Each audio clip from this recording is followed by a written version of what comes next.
Nexus Station 7 floated in the darkness of space like a massive wheel of light and metal. It was home to over 50,000 beings from dozens of different species. The station served as a trading hub and diplomatic center where aliens from across the galaxy came to do business, make deals, and try to live together in peace. In the civilian quarter of the station, the Torrance family had made their home for the past 2 years. Marcus Torrance stood at the wide window of their apartment, watching ships come and go from the docking bays. He was a tall man with broad shoulders and careful eyes. He had served in the Human Defense Coalition for 15 years before retiring to take this civilian position as a security consultant.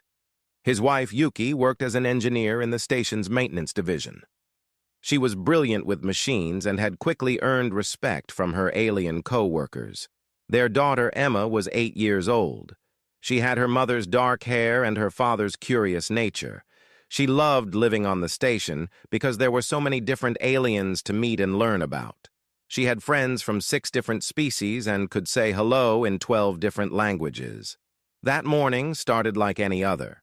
Emma ate her breakfast while her robotic pet, a small floating sphere she had named Zippy, buzzed around the kitchen. Marcus reminded her to stay in the civilian areas and not wander into the restricted sections.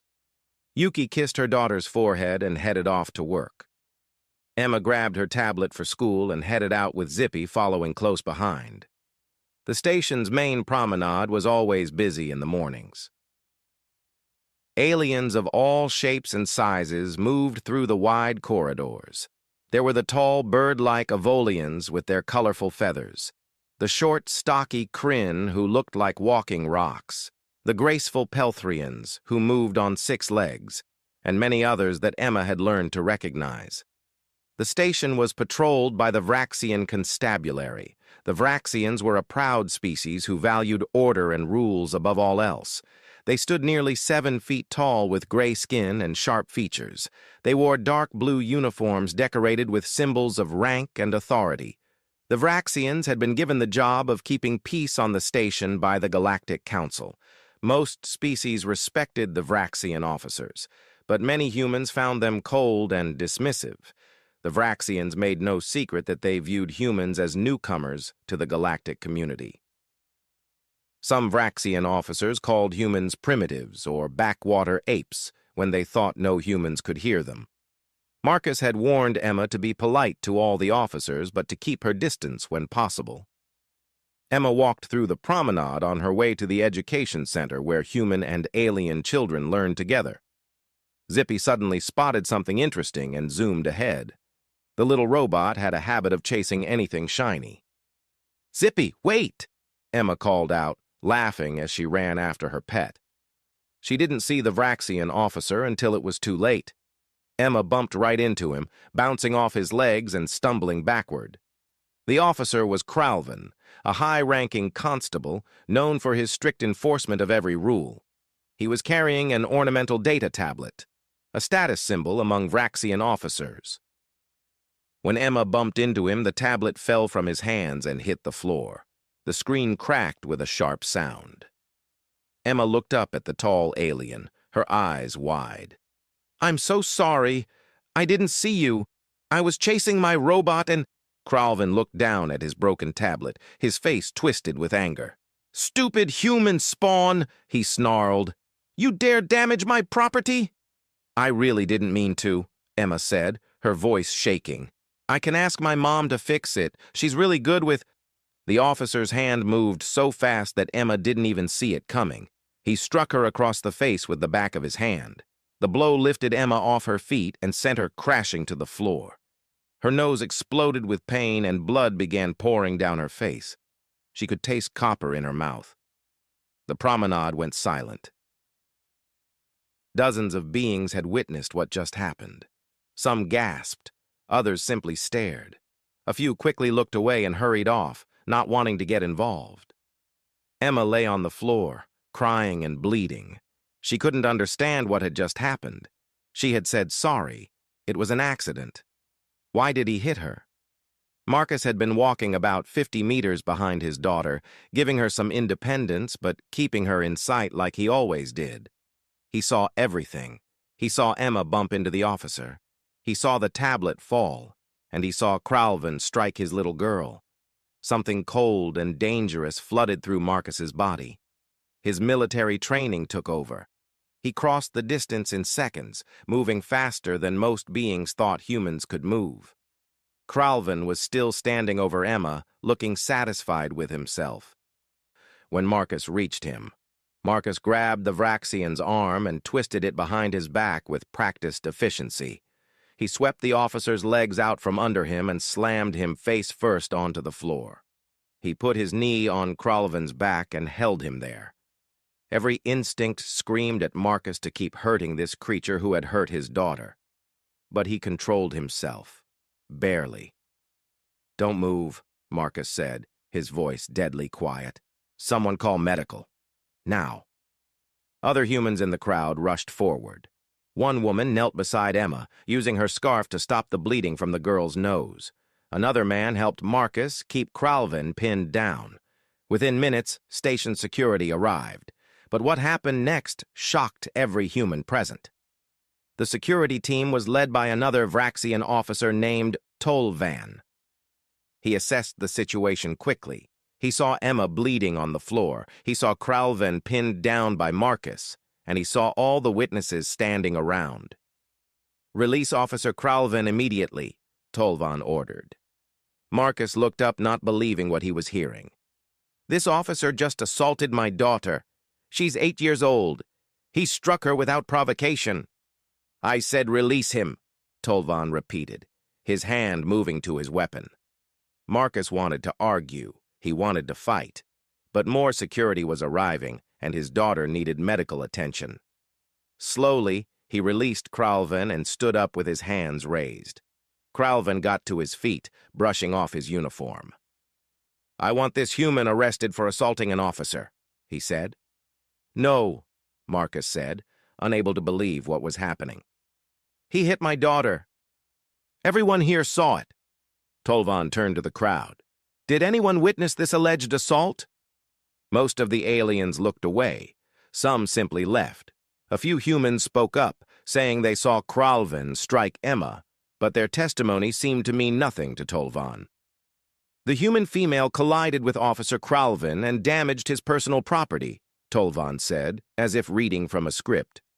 "Officer Cralvin responded with appropriate corrective action. The human male then violently assaulted an officer of the law. Arrest him." 2 security officers grabbed Marcus. He didn't resist, but his eyes burned with rage. "This isn't over," he said to Cralvin. Medical personnel arrived and took Emma to the station hospital. Yuki received an emergency call at work and ran to be with her daughter. She found Emma lying in a hospital bed with a broken nose, severe bruising across her face, and a concussion. The little girl was sedated, but kept crying in her sleep. When Yuki learned that Marcus had been arrested instead of Cralvin, she felt something break inside her. She was a peaceful person. She believed in following rules and working through proper channels. But this was wrong. This was so deeply wrong that she couldn't accept it. She went to the station administrator's office. Administrator Veltoth was a Pelthrian, a species known for being cautious and diplomatic. He listened to Yuki's complaint with what seemed like sympathy. "I understand your distress," Veltoth said carefully. "But Officer Cralvin has diplomatic immunity as a member of the constabulary. He cannot be prosecuted under station law." "He struck my daughter," Yuki said, her voice shaking. "She's a child. She weighs 30 kilograms. He could have killed her. I am told the child damaged valuable property, and that the officer's response, while perhaps excessive, was within his authority to maintain discipline." "She's 8 years old." Veltoth shifted uncomfortably. "I will file a formal complaint with the Vraxian Constabulary. Officer Cralvin will receive a citation for excessive response. Your husband will be released with a warning. I believe that is the best resolution for all parties." A citation? Yuki could barely speak. My daughter has a broken nose and a concussion, and he gets a citation? I am sorry, Veltoth said, but he wouldn't meet her eyes. That is how the law stands. Yuki left the office feeling like she was drowning. She went to the Galactic Council's local representative next. Zixara was a senior member of the council who handled disputes on Nexus Station 7. The meeting went no better. Your child's injuries, while unfortunate, are relatively minor by galactic standards, Zixara said. Many species are far more durable than humans. What you consider a serious injury might be barely noticeable to a Vraxian or a Kryn. You must understand that different species have different tolerances. So because we're more fragile, it's okay to hit us? Yuki asked. I did not say that. I merely point out that Officer Kralvin may not have realized how vulnerable human juveniles are. This is a cultural misunderstanding more than a criminal matter. My daughter said she was sorry. She tried to apologize. He hit her anyway. Zixara's expression didn't change. The matter has been reviewed and resolved according to proper procedure. I suggest you accept this and move forward. Pursuing this further will only cause more problems for your family. Yuki returned to the hospital feeling helpless and furious. She sat beside Emma's bed, holding her daughter's small hand. Marcus had been released, as promised, and he sat on the other side of the bed. His jaw was clenched so tight that Yuki worried he might break his own teeth. They're not going to do anything, Yuki said quietly. They don't care that she's a child.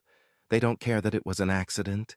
They protect their own, and we're just humans. Marcus stared at his daughter's bruised face. There has to be something we can do.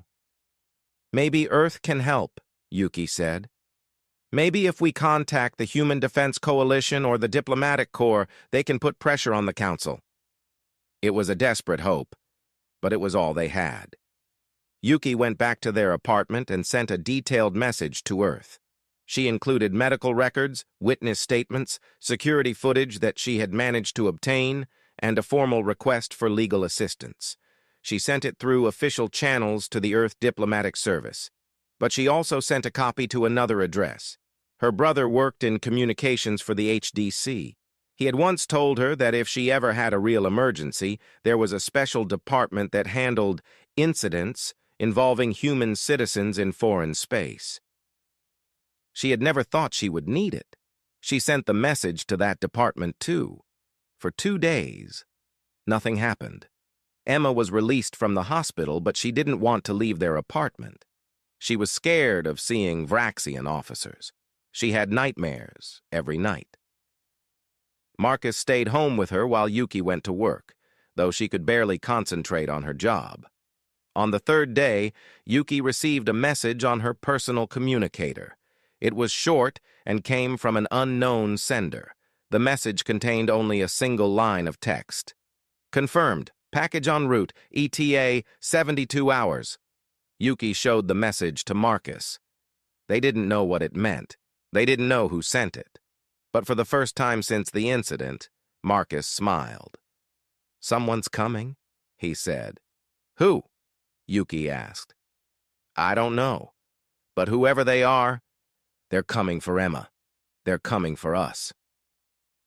Outside the station, far beyond the range of normal sensors, a small ship dropped out of faster-than-light travel. It was unmarked and unremarkable.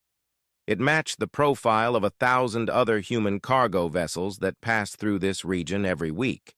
Station traffic control gave it a standard approach vector and thought nothing of it. The ship was called the Consequence. And everything was about to change. The Consequence docked at Nexus Station 7 without ceremony. The station's traffic control logged it as a civilian transport requesting standard services. The manifest listed 6 passengers with diplomatic credentials. The docking fees were paid promptly. Everything appeared normal and routine. Administrator Veltoth was reviewing supply reports in his office when his assistant informed him that representatives from Earth had arrived requesting a meeting. He felt his stomach tighten. He had hoped the Torrance incident would simply fade away, but it seemed Earth was not willing to let it go so easily. "How many representatives?" Veltoth asked. "6, Administrator. They have proper diplomatic papers. I could delay them if you wish." Veltoth considered this. Making Earth's diplomats wait would be an insult, and that might escalate things further. He was learning that humans took insults seriously. "No, send them in." The door opened and 6 humans entered. Veltoth had met many humans during his years on the station, but these were different. They moved with purpose and confidence. 5 of them wore simple gray uniforms with no obvious military markings, but Veltoth's instincts told him these were soldiers. The 6th wore a formal black suit. The woman leading them stepped forward. She was perhaps 40 years old, with short dark hair and alert eyes that seemed to take in every detail of the room at once. She extended her hand in the human greeting gesture. "Administrator Veltoth, I am Commander Sarah Chen of the Human Defense Coalition. This is Lieutenant James Park, our Judge Advocate General Officer. We're here regarding the assault on Emma Torrance." Veltoth awkwardly shook her hand, noting her grip was firm but not threatening. "I was not aware Earth was sending military personnel. This is a civilian matter." It became a military matter when station authorities failed to provide justice to a human citizen, Chen said calmly. "May we sit?" They arranged themselves around the conference table. Chen and Park sat directly across from Veltoth. The other 4 humans positioned themselves near the door and walls. They said nothing, but their presence was intimidating. Lieutenant Park opened a data tablet and projected a holographic display. "We have reviewed all available evidence regarding Incident 7 Alpha 392. Security footage shows Emma Torrance, age 8 standard years, accidentally colliding with Officer Cralven. She immediately apologized. Officer Cralven then struck her with sufficient force to cause significant injuries, including a broken nose, facial contusions, and a concussion. The officer filed a report stating the child damaged his property and required discipline," Veltoth said, though his voice lacked conviction. "She's 8 years old," Chen said quietly. "She weighs 32 kilograms. She was chasing her pet robot. It was clearly an accident. I understand human concern for juveniles is perhaps stronger than in some species." "No," Chen interrupted, her voice still calm but now edged with something dangerous. "This isn't about human feelings. This is about a grown adult in a position of authority striking a child who posed no threat. That is wrong by any reasonable standard." Park continued. "We have witness statements from 17 beings who observed the incident. 12 are non-human. All confirm that Emma Torrance posed no threat and that the use of force was unprovoked and excessive." Veltoth shifted in his seat. "Officer Cralven has diplomatic immunity as a member of the constabulary. The Galactic Council has reviewed the matter and determined it was handled appropriately." "Then the Galactic Council made a mistake," Chen said. "We are formally requesting that Officer Cralven be remanded to human custody to face charges under the Sapient Protection Act. This act, which Earth has proposed multiple times to the Council, makes the assault of juveniles a serious crime regardless of species.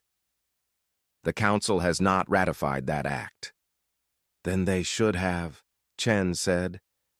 "But that doesn't change what happened. Emma Torrance is a human citizen. She was assaulted. We are here to ensure justice is done." Veltoth felt trapped between 2 bad options. He knew the Vraxians would never agree to hand over one of their own, but he also knew that refusing Earth outright might cause an incident. "I will forward your request to Council Representative Zixara and to the Vraxian Constabulary leadership. I'm sure we can find a diplomatic solution that satisfies all parties." "We're not interested in diplomatic solutions that don't include justice," Chen said. "We want Officer Cralven to face consequences for his actions. You have 24 hours to transfer him to our custody." "And if we refuse?" Veltoth asked, though he immediately regretted the question. Chen stood up, The other humans did the same. Then we will be forced to pursue other options. We came here hoping to handle this through proper channels. We still hope we can. But make no mistake, Administrator, one way or another, Officer Kralvin will answer for what he did. The humans left without another word. Veltoth sat alone in his office, feeling a deep sense of dread. Something about Commander Chen's calm certainty had been more frightening than any threat could have been. He immediately called for an emergency meeting with Zixara and Constabulary Commander Vekthar. They met within the hour. "The humans are demanding we hand over Kralvin," Veltoth explained. "They seem quite serious about this." Vekthar was a large Vraxian who had commanded the station's security forces for 6 years. He laughed at Veltoth's concern. "Let them demand. They have no authority here. This is council space, under council law." The human child damaged property. Kralvin corrected her behavior. The matter is closed. "They said they would pursue other options if we refuse," Veltoth said. "Empty threats," Vekthar said dismissively. "Humans are emotional creatures. They make noise, but they always back down when faced with real authority. I've dealt with dozens of human complaints. They bluster, we refuse, they eventually accept it and go away." Zixara was less certain. Commander Chen did not seem to be bluffing, and they brought military personnel to what should be a diplomatic matter. 6 humans, Vekthar said with a sneer. "Against an entire station? If they attempt anything, my security forces will handle them easily." But Veltoth spent the next hours researching. He accessed the galactic database and began reading about human military history. What he found disturbed him deeply. Humans had a reputation across the galaxy as Deathworlders, beings from a planet so dangerous that it had forged them into something harder and more violent than most species. But he was learning it was more specific than that. He found incident after incident where human military forces had launched operations to rescue their citizens. They had assaulted fortified positions to free a single hostage. They had pursued kidnappers across entire star systems. They had gone to war over insults to their people. And throughout their own history, even before they reached space, humans had shown an almost irrational dedication to protecting children. Veltoth found one particular incident from Earth's history before they had faster-than-light travel. A group of criminals had taken children hostage in a building. Human military forces had stormed the building, accepting casualties to themselves in order to save those children. They could have waited or negotiated, but they had chosen immediate action. Every child had survived. The more he read, the more worried he became. But when he tried to share his concerns with Vekthar and Zixara, they dismissed him. "You're being paranoid," Vekthar said. 6 humans cannot threaten this entire station.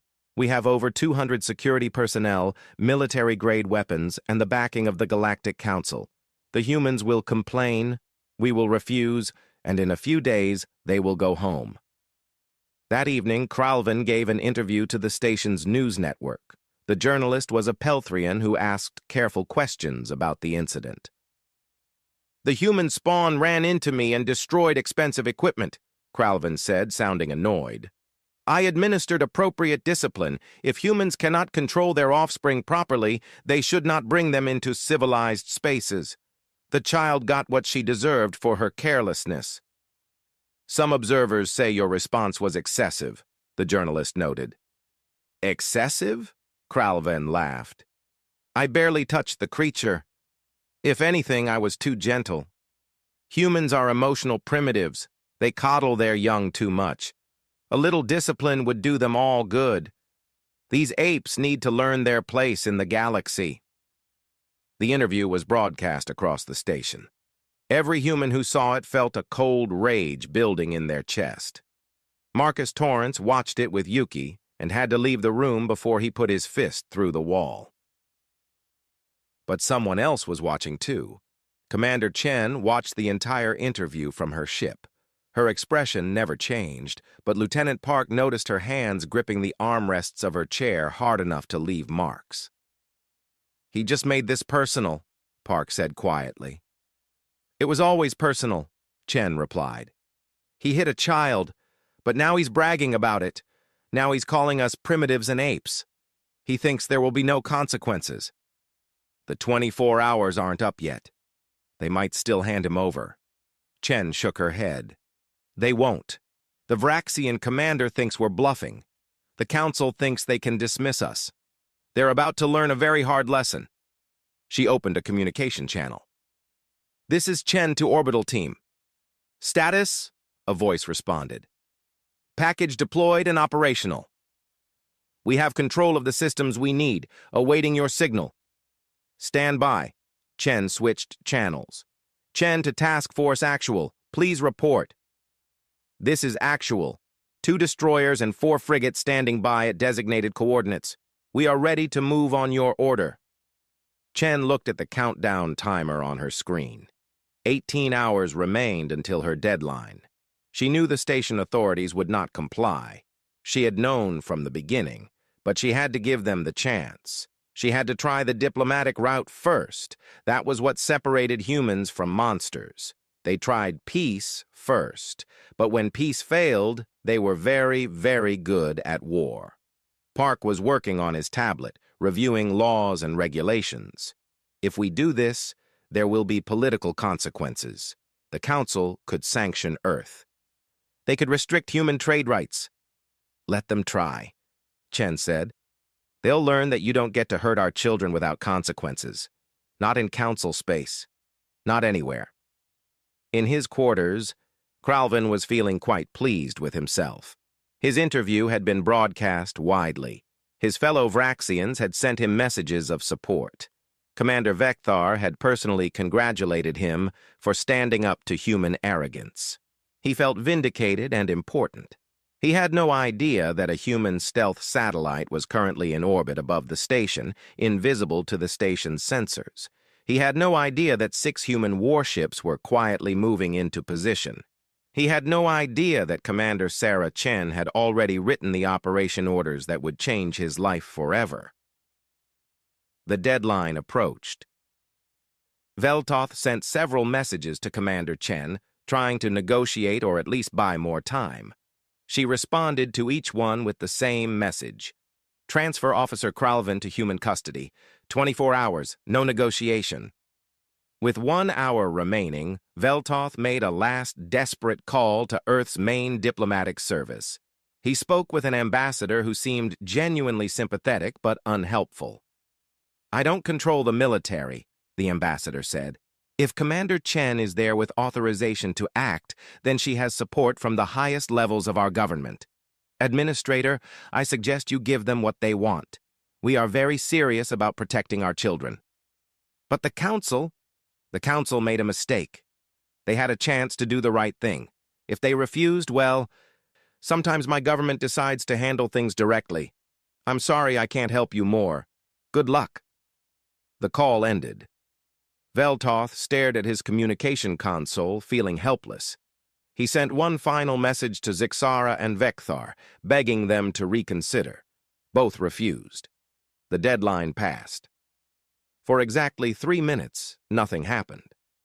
Veltoth began to hope that maybe the humans had been bluffing after all. Maybe they would leave peacefully. Then every light on the station flickered and went dark for half a second. When they came back on, a message was being broadcast on every communication channel, every screen, every display on the station. Commander Chen's face appeared. Her voice was calm and clear. "Attention Nexus Station 7.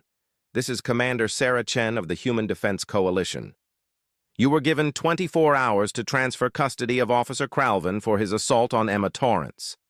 That deadline has passed. We tried diplomacy. Now we enforce consequences. All non-combatants in Sections 7A through 7D should evacuate immediately. You have 5 minutes," the message repeated. Veltoth stared at the screen in horror. What have they done? The 5 minutes of warning time felt like an eternity to Administrator Veltoth. He frantically tried to contact Commander Vekthar, but the communication lines to the Vraxian security headquarters were suddenly filled with static and interference. Around the station, civilians in sections 7A through 7D were running for the exits, confused and frightened by the sudden evacuation order. Kralven was in his quarters when the message played. He stood up, outraged that humans would dare threaten a council station. He reached for his communication device to call Commander Vekthar, but the device was dead. He tried the door controls. They didn't respond. He was locked in. "What is this?" he shouted at the door. "This is illegal! You cannot do this!" The lights in his quarters went out, replaced by dim emergency lighting. Then he heard sounds from outside. Running footsteps, shouting in Vraxian, the sharp crack of weapons firing. Then silence. His door suddenly blew inward with a flash of light and a bang that left his ears ringing. 3 figures in dark armor moved into his quarters with smooth, practiced efficiency. They wore helmets with reflective visors that hid their faces, but Kralven knew they were human. He could tell by the way they moved. "Officer Kralven," one of them said in perfect Vraxian, "you are under arrest for assault on a minor. You will come with us peacefully, or we will carry you. Choose now." Kralven reached for his sidearm, but one of the humans moved faster than he thought possible. A hand locked around his wrist with crushing force. His weapon was taken before he could even draw it. Another human pressed something against his neck, and he felt all the strength leave his body. He collapsed forward and was caught before he hit the ground. "Subject secured," one of the humans said into a communication device. "Moving to extraction point." They carried Kralven out of his quarters into a corridor that looked like a war zone. A dozen Vraxian security officers were sprawled on the floor, unconscious, but breathing. Scorch marks on the walls showed where weapons had been fired, but Kralven saw no bodies. The humans had used non-lethal force. More humans in armor were moving through the corridor, working in pairs. They moved like ghosts, checking corners, covering each other, communicating with hand signals. Kralven had seen many military forces during his career, but he had never seen anything move with such precision. They reached an airlock where a small human shuttle was docked. The airlock should have been locked and monitored, but somehow the humans had taken control of it. They loaded Kralven onto the shuttle and secured him in a seat. Within seconds, the shuttle detached and was accelerating away from the station. The entire operation took 18 minutes. Commander Vekthar finally reached his command center to find chaos. Reports were flooding in from sections 7A through 7D. Human forces had breached the station in 3 separate locations. They had used some kind of electronic warfare to disable communication and control systems. They had neutralized over 40 Vraxian security officers without killing any of them, and they had taken Kralven. "How many humans?" Vekthar demanded. "We believe 20 to 30, his second-in-command reported. "They used breaching charges and some kind of hacking device. They hit us fast and pulled out before we could respond. Track that shuttle. I want it intercepted." But even as he gave the order, Vekthar knew it was too late. The human shuttle was already clear of the station and accelerating toward a ship waiting in high orbit. His sensors were just now picking up that ship properly. It was small, lightly armed, nothing impressive. But it had done what no one thought possible. It had launched a military operation inside a council station and gotten away with it. Veltoth burst into the command center. "What happened? Where is Officer Kralven?" "The humans took him," Vekthar said, his voice tight with fury. "They violated council law, attacked a diplomatic station, and kidnapped a constabulary officer. Or they arrested a criminal who was being protected by diplomatic immunity," Commander Chen's voice said over the communication system. Somehow she had access to their command center's channels. "Officer Kralven is in human custody. He will face trial for assault on a minor under human law. Any attempt to interfere will be met with force." "You have no authority," Vekthar shouted at the screen. "This is an act of war." "No," Chen replied calmly. This is an arrest. You had the chance to hand him over peacefully. You chose not to. So we took him. If you want to call that an act of war, then I suggest you think very carefully about what happens next." On the screen, Vekthar could see sensor data updating. More human ships were appearing on the plot. 2 large destroyers and 4 frigates had just dropped out of faster-than-light travel at the edge of the system. They were moving into formation around the consequence. "You're outnumbered," Vekthar said, though his confidence was fading. "I can have 3 Vraxian warships here within the hour." "Then this will be a very short war," Chen said. "But ask yourself, Commander, do you really want to start a shooting war with Earth over one officer who assaulted a child?" "Do you think your government will thank you for that decision?" Vekthar cut the communication. He was furious, humiliated, and beginning to realize he was out of his depth. He immediately contacted the Vraxian military command and explained the situation. Their response was fast and aggressive. 3 Vraxian warships changed course and began heading toward Nexus Station 7 at maximum speed. Across the station, humans were gathering in their quarters and common areas, watching the news coverage of what was being called the Torrance Incident. Many were frightened. Some were proud. All of them understood that something important was happening. Marcus and Yuki watched from their apartment with Emma between them. When they saw Cralvin being carried onto the human shuttle, Emma grabbed her parents' hands tightly. "Are they going to hurt him?" she asked quietly. Marcus shook his head. "No, honey. They're going to make sure he faces justice. That's all. They're going to make sure what he did to you was wrong and that it has consequences." "Why didn't the station do that?" Emma asked. It was a child's question, simple and direct. Marcus didn't have a good answer for her. Yuki hugged her daughter close. "Because sometimes the people who are supposed to help us don't. But there are other people who will. That's what's happening now." On the consequence, Cralvin had been moved to a secure holding cell. A human medic had examined him to ensure he wasn't injured during the extraction. He was given water and food. The cell was clean and temperature-controlled. He was treated, he had to admit, better than many prisoners in Vraxian custody would have been. Lieutenant Park came to see him several hours after his capture. He carried a data tablet and sat down outside the cell. "Officer Cralvin, I am Lieutenant James Park, Judge Advocate General for the Human Defense Coalition. You are being charged with assault on a minor, specifically Emma Torrance. You have the right to legal representation. If you cannot afford representation, one will be provided for you. Do you understand these rights?" "I don't recognize your authority," Cralvin said. "I am a Vraxian officer with diplomatic immunity. You have kidnapped me illegally." "Your diplomatic immunity was based on the premise that you were acting in your official capacity," Park said calmly. "Striking a child who accidentally bumped into you is not an official duty. It's assault. You will be tried under human law because the victim was human. This is a mockery of justice."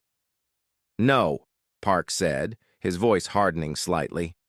"A mockery of justice is when a grown adult strikes an 8-year-old child and faces no consequences because of his rank. That's what a mockery of justice looks like. What's happening now is actual justice. You should hope you get a fair trial, because if it were up to the majority of humans on this ship, you'd be facing much worse." Park stood up. "A legal representative will be assigned to you tomorrow. The trial will begin within 72 hours. I suggest you think carefully about how you want to plead." In the council chambers, an emergency session had been called. Representatives from dozens of species were arguing about the human action. Some called it an outrage. Others were more cautious. The representative from the Keltharian Combine actually stood and spoke in favor of the humans. "For cycles, we have warned about the problems with diplomatic immunity," she said. "We have seen it abused. We have seen justice denied because powerful beings hide behind their status. The humans took action because we failed. Perhaps instead of condemning them, we should ask why we allowed this situation to develop in the first place. But the Vraxian delegation was demanding action. They wanted sanctions against Earth. They wanted the human ships ordered to leave immediately. They wanted Kralvin returned. Zixara tried to find a middle ground. Perhaps if the humans agree to release Officer Kralvin, we can discuss reforming the diplomatic immunity protocols. The response from Earth's ambassador was swift and cold. Officer Kralvin will face trial. That is not negotiable. If the Council wants to discuss reforms, we're happy to talk. But those talks will not change what happens to the being who assaulted a human child. He will be tried, and if found guilty, he will be sentenced. And if we demand his release? The Vraxian representative asked. Then you'll have to take him back by force, the ambassador replied. And I would strongly advise against that course of action. We gave you 24 hours to handle this diplomatically. You refused. Now it's being handled our way. The 3 Vraxian warships reached the edge of the system where the human vessels were positioned. The Vraxian commander sent a message demanding that the Consequence surrender Kralvin immediately. Commander Chen's response was short. No. The Vraxian ships moved forward, weapons powered up, clearly intending to intimidate the humans into compliance. That's when 6 more human warships dropped out of FTL travel. Then 8 more. Then 12 more. Within 20 minutes, the human fleet in the system had grown to nearly 30 ships. They formed a defensive sphere around the Consequence. The message was clear. If the Vraxians wanted Kralvin back, they would have to go through the entire human fleet to get him. The Vraxian commander stared at his tactical display in disbelief. Where did they all come from? His tactical officer checked the data. They were positioned in nearby systems, sir. They must have been pre-positioned before Commander Chen ever arrived at the station. This whole thing was planned. The commander felt his confidence drain away. The humans hadn't just extracted Kralvin on impulse. They had planned this operation carefully. They had brought enough force to fight their way out if necessary. They had meant every word of their warnings. He sent an urgent message back to Vraxian High Command. Sir, the humans have overwhelming force in the area. If we engage, we will lose. Requesting orders. The response took an hour. When it came, it was terse. Do not engage. Return to station. The Council will handle this through diplomatic channels. The Vraxian ships slowly turned and retreated. The humans didn't pursue them. They simply maintained their position, a clear statement that they weren't going anywhere. On the Consequence, Commander Chen allowed herself a small smile. Stand down from combat alert. Maintain defensive posture. Prepare for trial proceedings. One of her officers approached. Ma'am, the Council is requesting a meeting. They want to negotiate. Tell them we're happy to talk, Chen said. But make it clear that Kralvin stays in our custody regardless of what they say. He's going to trial. He's going to face justice. That is not up for negotiation. Lieutenant Park was already preparing the prosecution case. He had medical records, security footage, witness statements, and expert testimony. The evidence was overwhelming, but he knew this trial was about more than just one officer and one child. It was about setting a precedent. It was about making the galaxy understand that human children were protected. Kralvin sat in his cell, finally beginning to understand that this was really happening. The humans weren't bluffing. They weren't going to give him back. They had crossed the galaxy, conducted a military operation, and brought a fleet to ensure he faced consequences for his actions. For the first time since he struck Emma Torrance, Kralvin felt something he hadn't felt before: fear. The trial began exactly 72 hours after Kralvin's extraction, as Lieutenant Park had promised. The proceedings were broadcast across the human fleet and, with permission, to Nexus Station 7. The Galactic Council was also allowed to observe. Commander Chen wanted everyone to see that this would be a fair trial, conducted properly under established human law. The courtroom was set up in one of the Consequence's larger cargo bays that had been converted for the purpose. 3 judges sat at the front, all senior military legal officers. Cralvin sat at the defense table with his assigned lawyer, a human defense attorney named Marcus Reeves, who had actually volunteered for the job. Lieutenant Park sat at the prosecution table with his team.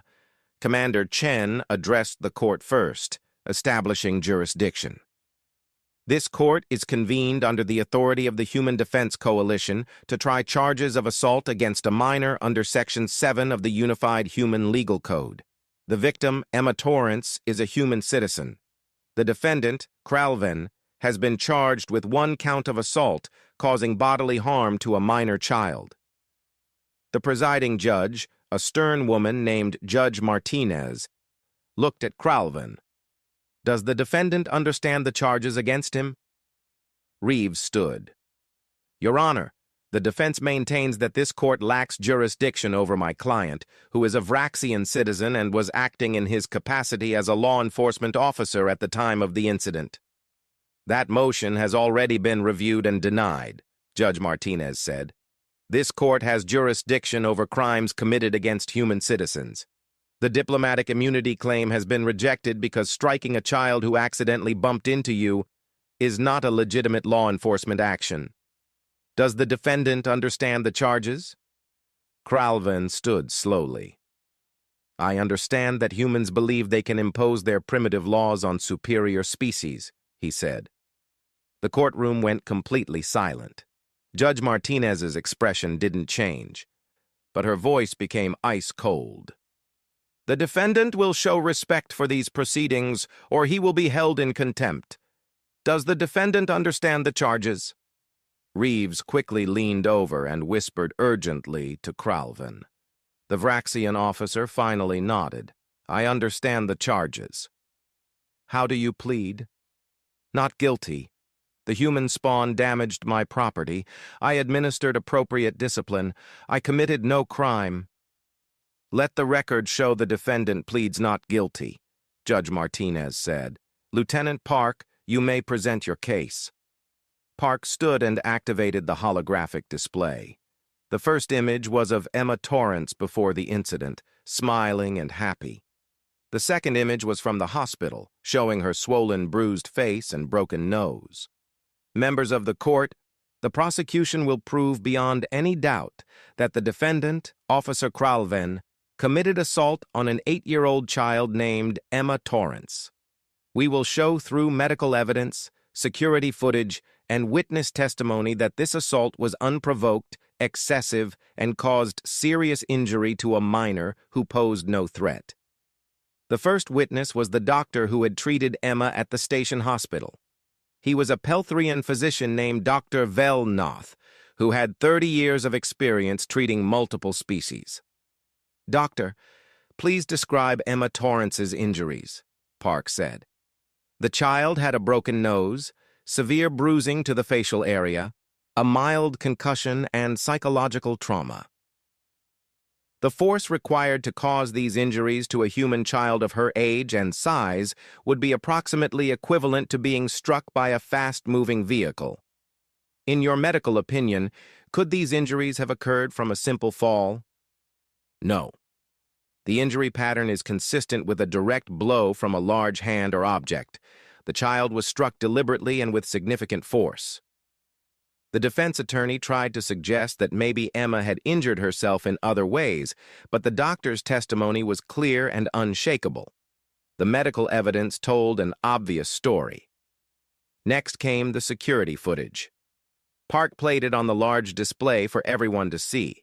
The silent video showed Emma chasing her robot pet, the accidental collision with Cralvin, the tablet falling and breaking, Emma immediately apologizing, and then Cralvin's hands striking her across the face with brutal force. Several humans in the courtroom had to look away. The judges watched without expression, but their eyes were hard. The footage speaks for itself, Park said. An 8-year-old child accidentally bumps into an adult. She apologizes immediately, and he strikes her with enough force to lift her off her feet. There is no question what happened here. Witness after witness testified. Some were humans who had been in the promenade that day. Others were aliens from various species. All of them confirmed the same basic facts. Emma had been chasing her pet. The collision was clearly accidental. She had apologized, and Cralvin had struck her without warning or provocation. One witness was particularly effective. She was an Avolian merchant named Creath who had been standing very close to the incident. "I saw the whole thing," she said in her high, chirping voice. "The little one was playing as children do. She ran into the officer by accident. I could see she was frightened when she realized what she had done. She said sorry right away. The officer looked at his broken device, and then he just hit her. I have children of my own. What I saw was not discipline. It was cruelty." The defense attorney tried to discredit the witnesses by suggesting they were biased in favor of humans, but it didn't work. The testimony was too consistent and too clear. When the prosecution rested, Reeves stood to present the defense case. He called Cralvin to the stand. "Officer Cralvin, please tell the court what happened from your perspective." Cralvin straightened in his seat. "I was conducting my patrol duties when the human juvenile collided with me at high speed. She destroyed an expensive and irreplaceable data tablet that contained important work files. When I attempted to correct her behavior, she began crying and making a scene." "You say you corrected her behavior. What exactly did you do?" "I administered a disciplinary tap to get her attention and teach her to be more careful." Park stood up. "Objection. The medical evidence shows this was not a tap. This was a full-force blow that broke the victim's nose and caused a concussion." "Sustained," Judge Martinez said. "The defendant will describe his actions accurately." Reeves tried a different approach. "Officer Cralvin, in Vraxian culture, is it common to use physical discipline with young people who misbehave?" "Yes. We do not coddle our young the way humans do.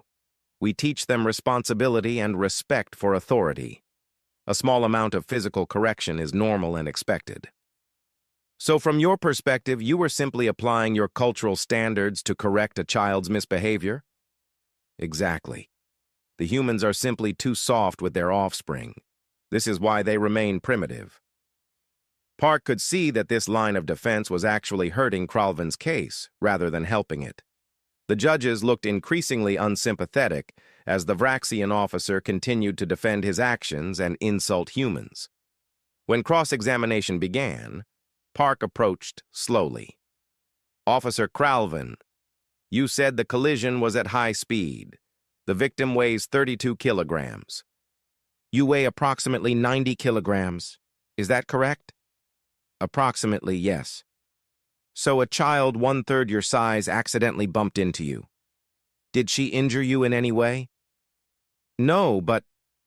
"Did she threaten you?" "She destroyed my property." "By accident, correct? She immediately apologized, didn't she?" Cralvin hesitated. "She made sounds that might have been an apology." Park played the security footage again, this time with audio. Emma's voice was small and frightened, but clearly audible. "I'm so sorry, I didn't see you. I was chasing my robot and..." "That sounds like an apology to me," Park said. "She was scared, she was sorry, and she was trying to explain it was an accident, and you hit her anyway. She needed to learn respect." "Respect?" Park's voice rose slightly. "Or fear, because after you hit her, she was terrified of Vraxian officers. She couldn't leave her apartment for days. She had nightmares. Is that the lesson you wanted to teach an 8-year-old child? Fear?" Reeves objected, but the damage was done. Cralvin had essentially admitted that he hit Emma to teach her a lesson, not because he was threatened or defending himself. The defense tried to call character witnesses who testified that Cralvin was normally a good officer, but it didn't help much. The evidence was too clear. The victim was too sympathetic. And Cralvin's own testimony had revealed his contempt for humans and his belief that what he did was justified. During closing arguments, Reeves tried his best. "Members of the court, my client made a mistake. He reacted poorly to a stressful situation. But he was operating under his own cultural understanding of appropriate discipline. He did not intend to seriously harm the child. This is a case of cultural misunderstanding, not criminal assault. Park stood for his closing statement. He looked directly at the judges. Members of the court, this is not a cultural misunderstanding. This is not about different species having different approaches to child rearing. This is about a grown adult in a position of power deliberately striking a small child who posed no threat to him. Emma Torrance is 8 years old. She weighs 32 kilograms. She was chasing her pet robot and having fun, the way children do. She accidentally bumped into the defendant, and she immediately apologized. Park activated the display again, showing Emma's medical photos. The defendant hit her with enough force to break her nose, give her a concussion, and leave her traumatized. He did this not because he was threatened, not because he was defending himself, but because he was angry that his tablet got broken. He valued an object more than a child's well-being. The defendant has shown no remorse. He called Emma spawn and suggested she deserved what happened. He called humans primitive. He said we coddle our children too much. Well, maybe we do. Maybe we're unusual in the galaxy for how protective we are of our young, but I would rather be called soft than stand by while children are hurt. Park's voice grew harder. This court exists because the Galactic Council failed. They had a chance to provide justice to Emma Torrance. They chose not to. They hid behind diplomatic immunity and told a little girl and her parents that what happened to her didn't matter. That is why we're here. That is why Commander Chen brought a fleet. That is why the Human Defense Coalition will not back down. Because our children matter. Every single one of them matters. And anyone who hurts them will face consequences. I ask this court to find the defendant guilty and to sentence him appropriately. Not for revenge, but for justice, and to send a message to the galaxy that human children are protected, always. The court recessed to deliberate. It took less than an hour. Judge Martinez read the verdict in a clear, strong voice. On the charge of assault causing bodily harm to a minor, this court finds the defendant, Officer Cralvin, guilty as charged. Cralvin stood up, his face showing shock. This is illegal. I am a Vraxian officer. You have no right— Sit down, Judge Martinez said coldly. You were a Vraxian officer. Now you're a convicted criminal. Sentencing will take place tomorrow. This court is adjourned. The broadcast of the verdict reached Nexus Station 7 within minutes. In their apartment, Marcus and Yuki held Emma as she cried. These were not tears of sadness, but of relief. Someone had finally said that what happened to her was wrong. Someone had finally made it matter. Across the galaxy, the news spread quickly. A human military court had tried and convicted a Vraxian officer for assaulting a child. The Galactic Council went into emergency session again, this time with a very different tone to the discussions. Administrator Veltoth sat in his office, reading reports about human history and culture that he wished he had read weeks ago. He was beginning to understand something that most of the galaxy had missed. Humans weren't just dangerous because they came from a death world. They were dangerous because they cared so deeply about protecting each other, especially their young. That made them unpredictable and willing to take risks that other species would never consider. He sent a message to the Council. I recommend we accept the verdict and work with Earth to establish new protocols regarding juveniles. Further resistance will only escalate the situation. This time, people listened to him. 6 months had passed since what was now officially called the Torrance Incident in Galactic Council records.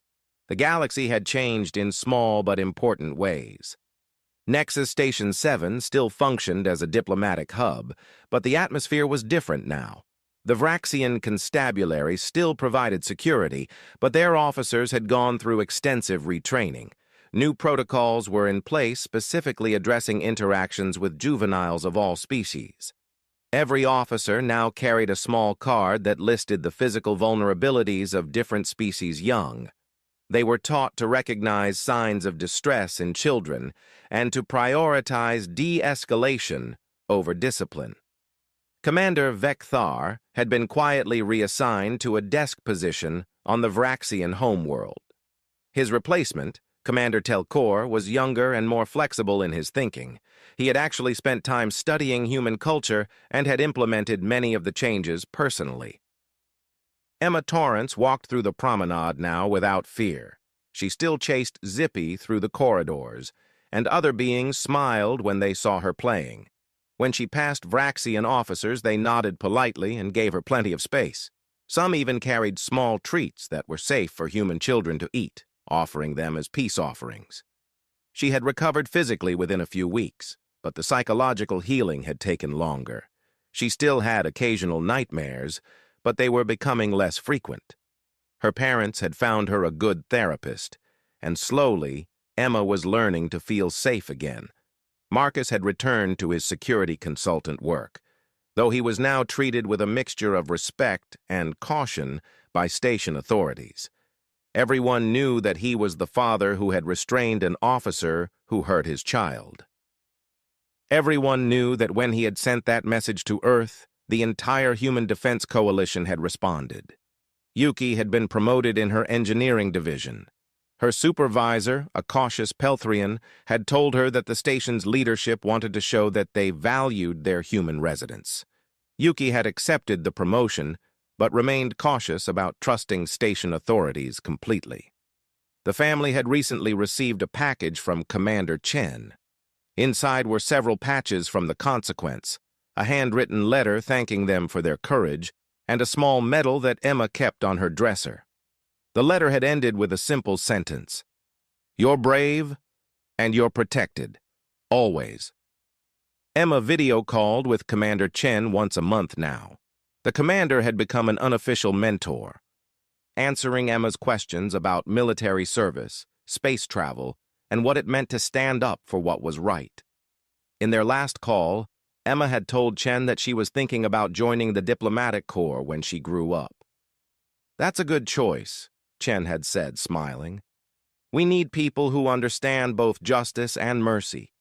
People who have seen the worst but still believe in the best. I think you'd be excellent at it." Far away on a human prison station designated Facility 7, Cralven was serving his sentence. He had been sentenced to 15 years imprisonment, though he would be eligible for parole after 10 years if he showed genuine rehabilitation. He had also been permanently banned from entering human space and had received an official condemnation that was now part of his permanent record. The prison was not cruel, but it was firm. Cralven worked in the facility's maintenance division, learned to follow rules without the privilege of rank, and attended mandatory counseling sessions. His counselor was a patient human woman named Dr. Sarah Kim, who specialized in working with non-human inmates. "Do you understand yet why you're here?" she asked him during one session. "Because I struck a human child," Cralven said. He had stopped calling Emma spawn or juvenile after the first month. The other inmates, many of whom had children of their own, had made it very clear that such language would not be tolerated. "Yes, but do you understand why that was wrong?" Cralven was silent for a long time. "I have thought about this often. In my culture, physical discipline is normal, but I have learned that Emma Torrance was not my child to discipline. I was not her parent or guardian. I was a stranger who became angry and hit someone much smaller and weaker than myself because I valued an object more than I valued her well-being." It was the first time he had articulated it so clearly. Dr. Kim nodded slowly. "That's progress. Real progress. Tell me, if you could go back to that day, what would you do differently?" "I would not hit her," Cralven said immediately. "I would accept her apology. I would help her up if she had fallen. I would treat her with the kindness that children deserve, regardless of species." He paused, then added quietly, "I have seen the interview I gave, where I called her spawn and said she deserved it. I called humans primitive. I was wrong. I was arrogant and cruel, and a child suffered because of it. I am sorry." Dr. Kim made notes on her tablet. "Have you written to the family?" "Many times. They do not respond, and I understand why. But I continue to write. Even if they never read my letters, I write them. It helps me to remember what I did and to try to become better." In truth, the Torrance family did receive his letters. Yuki read each one carefully, watching for signs of genuine change. She didn't share them with Emma yet. The girl didn't need to think about Kralvin anymore. But Yuki kept them in a file, just in case someday Emma wanted to know that the person who hurt her had at least tried to understand his mistakes. The Galactic Council had undergone significant changes after the Torrance incident. The emergency sessions had lasted for weeks, with heated debates about human actions, diplomatic immunity, and the rights of juveniles across all species. The Vraxian delegation had initially demanded severe sanctions against Earth. They wanted trade restrictions, diplomatic penalties, and formal condemnation of the military action on Nexus Station 7. But their position became increasingly untenable as more details of the incident became public knowledge. Other species began sharing their own stories of diplomatic immunity being abused. The Keltharian representative presented 3 cases where Vraxian officers had used excessive force against Keltharian citizens with no consequences. The Evolians shared 2 similar incidents. Even some Vraxian civilians spoke up anonymously, describing a culture within the constabulary that prioritized authority over justice. Faced with growing evidence that the problem was systemic, the Vraxian government had quietly begun reforms. They had issued a public apology to Emma Torrance and her family, though it had been carefully worded to avoid admitting full liability. They had revised their diplomatic immunity laws to exclude violent crimes against juveniles of any species. And they had replaced several high-ranking constabulary commanders with officers who had better records of restraint and cultural sensitivity. The most significant change came when the Council passed the Juvenile Protection Mandate. It had taken 4 months of negotiation and compromise, but the final version was stronger than anyone had expected. The mandate established clear protections for young members of all species, defined appropriate use of force when dealing with juveniles, and created accountability mechanisms for violations. Ironically, Earth's unilateral action had achieved what years of diplomatic proposals had failed to accomplish. By showing they were willing to enforce their own standards when the Council failed, humans had prompted the Council to actually adopt similar standards system-wide. Admiral James Briggs of the Human Defense Coalition had given a widely broadcast interview about the incident. He was a veteran officer with gray hair and a calm demeanor that made him seem grandfatherly until you looked into his eyes and saw the steel there. "Some people have called our actions extreme," he said to the interviewer. "They say we overreacted. They say we should have accepted the Council's decision and moved on, but here's what they don't understand about humans. We are, as many species accurately note, Deathworlders. We come from a planet that spent millions of years trying to kill us. We evolved in an environment filled with predators, diseases, natural disasters, and countless ways to die. In that environment, every child was precious. We lived in small tribal groups where losing even one young person could threaten the survival of the entire group. So we developed deep, powerful instincts to protect our children. It's written into our psychology at the most fundamental level. You can't negotiate with it. You can't logic it away. When someone threatens a human child, every human within reach wants to respond." The interviewer had asked, "But Officer Kralvin wasn't threatening Emma Torrance in an ongoing way. The incident was over. Why not just pursue diplomatic channels?" Briggs had smiled coldly. "Because Emma is 8 years old. She's a child who was hurt by an adult in a position of authority, and that adult faced no consequences. The message that sends to every human is that our children aren't safe in Council space, that we can't trust Council justice to protect our young. That is not a message we can accept. Ever." "So you're saying humans will always respond with military force when one of your children is hurt?" "I'm saying we will always respond. We prefer diplomatic solutions. We tried that first. We gave them 24 hours, But when diplomacy fails and our children remain vulnerable, yes, we will use whatever means are necessary. Other species should understand that and plan accordingly. We're peaceful by preference, but we're death worlders by evolution. We know how to protect what's ours. The interview had been watched by billions across the galaxy. It had made some species nervous, but it had also made many parents from various species feel safer. If the humans were willing to go to such lengths for their own children, perhaps they would help protect everyone's children. Administrator Veltoth had published an academic paper called The Death Worlder Paradox: Why Humans Are Simultaneously Peaceful and Terrifying. It had become required reading in diplomatic training programs across the Council. The paper's key insight was that human protective instincts were both their greatest strength and what made them so dangerous to provoke. Humans could be friendly, cooperative, and patient in normal circumstances. But when they perceived a threat to their young or to those they considered under their protection, they transformed into something entirely different. Other species make cost-benefit calculations when deciding to use force, Veltoth wrote. Humans do this too, most of the time. But when children are involved, the calculation changes. The cost of action becomes almost irrelevant compared to the cost of inaction. This makes them unpredictable and extremely dangerous in specific circumstances.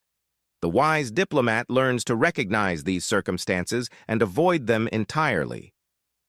The paper had been controversial, but it had also been correct. Other species began adjusting their behavior accordingly. 3 months after the verdict, another incident occurred on a distant trading station called Haven Point. A Keltharian merchant had struck a 14-year-old human boy who had been caught shoplifting from his store. The boy had been trying to steal food because his parents were between jobs and struggling financially. The merchant had only hit the boy once, leaving a bruise on his arm. It was far less severe than what happened to Emma. But the local human community responded immediately. Within hours, a peaceful protest had gathered outside the merchant's store. Human residents demanded he be arrested and charged. The station's security force, remembering what happened on Nexus Station 7, acted quickly. They arrested the merchant, contacted the boy's family, and initiated formal charges. The merchant was tried under the new juvenile protection mandate. He was found guilty and given a fine and community service sentence. More importantly, he was required to attend classes on interspecies cultural awareness and appropriate responses to juvenile misbehavior. The human community accepted this outcome. There was no call for military intervention. No fleet arrived to enforce justice. The system had worked as it should. This incident, and several others like it, showed that the precedent had been set. Station authorities across the galaxy now understood that juveniles, especially human juveniles, were to be treated with care and restraint. The threat of human military intervention was rarely needed anymore because the local systems were working. Commander Chen, still active in the Human Defense Coalition, received regular reports about these incidents. She kept a file of every case where the new protocols were followed successfully. She also kept a separate file of cases where they were not, ready to respond if necessary. "We don't want to be the galaxy's police force," she told her officers during a briefing. "That's not our job, but we will be the galaxy's reminder that children are precious and that hurting them has consequences. If we have to step in once a year or once every 5 years to enforce that lesson, we will. But I hope we won't have to. I hope the galaxy is learning." So far, the galaxy seemed to be learning. The number of incidents involving human juveniles had dropped dramatically. Part of that was better protocols and training. Part of it was fear of human response. But an unexpected part was that other species had started advocating for similar protections for their own young. The Evolian government had passed laws mirroring the juvenile protection mandate. The Pelthrians had created specialized training for anyone working with multi-species youth populations. Even the Vraxians, proud and slow to change, had implemented reforms. Emma's 8th birthday had been quiet, celebrated only with family and a few close friends. But her 9th birthday was different. The human community on Nexus Station 7 threw her a party in the main promenade. Hundreds of beings attended, bringing gifts and well wishes. Station Administrator Veltoth came personally to present Emma with a scholarship fund for her future education. On behalf of Nexus Station 7 and the Galactic Council, I want to apologize for what happened to you, he said formally. We failed you. We failed your family. We failed to provide the justice you deserved. The changes we've made since then are because of you. You helped make the galaxy safer for all children. Thank you. Emma, now 9 years old and more confident than she had been a year ago, smiled up at him. Thank you for saying sorry, and thank you for changing things. I don't want what happened to me to happen to anyone else. Yuki wiped tears from her eyes as she watched her daughter accept Veltoth's apology with grace and maturity. Marcus stood beside his wife, his arm around her shoulders, proud of the strong person their daughter was becoming.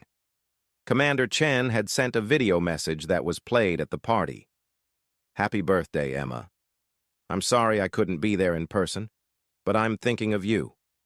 You showed courage when courage was needed.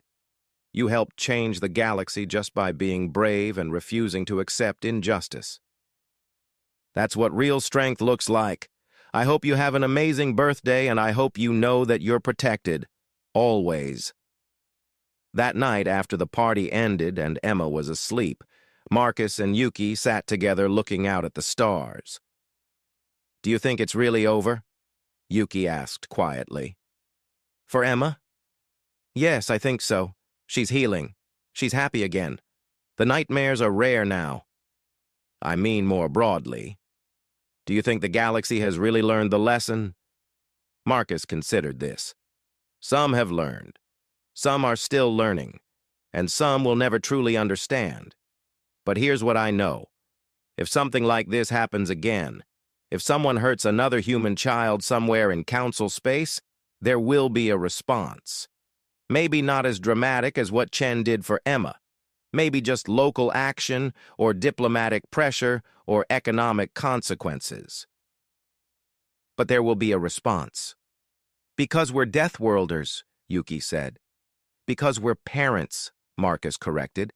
Because we're human. Because we protect our own. That's not about being tough or scary. It's about love. It's about knowing that every child matters and being willing to do whatever it takes to keep them safe. Yuki leaned against her husband, watching the ships move through the darkness. I'm glad we stayed.